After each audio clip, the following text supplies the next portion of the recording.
দিল্লিতে সাংবাদিকদের সঙ্গে শেখ হাসিনার ভার্চুয়ালি মতবিনিময়ের সুযোগ করে দেওয়ার পর বাংলাদেশ ভারত সম্পর্কে তৈরি হয়েছে নতুন করে টানাপোড়েন।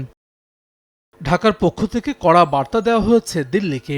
এরই মধ্যে আগামী 12-13 সেপ্টেম্বর দিল্লিতে অনুষ্ঠেয় ব্রিক্স শীর্ষ সম্মেলনের আউটরিচ পর্বে প্রধানমন্ত্রী তারেক রহমানের অংশ না নেওয়া প্রায় নিশ্চিত হয়ে গেছে।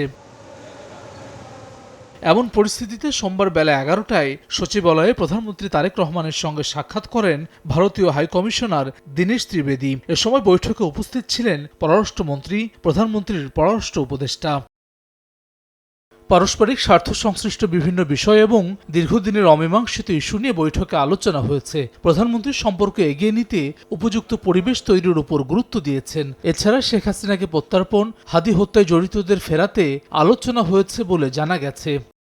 আমরা ওয়াইফাই ছাড়াই ধূপধাপ আপলোড করি, কারণ আমাদের কাছে বেশি জিবি আছে। বেশি জিবি জিতবেন মাই জিপি অ্যাপে।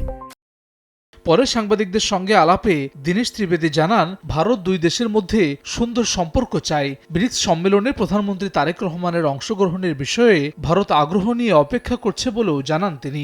আমাদের ইনভিটেশন তো আগে থেকে আছে। So last time also I mention যে people of India, prime minister of India is looking forward. ডেমোক্রেসিতে ইস্যুস থাকবে, ইস্যু না থাকলে ওইটা ডেমোক্রেসি না। ঠিক আছে, আমাদের ইস্যু হবে, বাংলাদেশের ইস্যু হবে, কিন্তু মানুষের ইস্যু একটাই, যে ভালো সম্পর্ক। চলতি বছরে 12 জুন ভারতের হাইকমিশনার হিসেবে বাংলাদেশে আসে দীনেশ ত্রিবেদী। আগে রাষ্ট্রপতির কাছে পরিচয়পত্র পেশ করলেও এবারই প্রথম সাক্ষাৎ করলেন প্রধানমন্ত্রীর সঙ্গে। হাসান ওয়ালি, সময় সংবাদ, ঢাকা।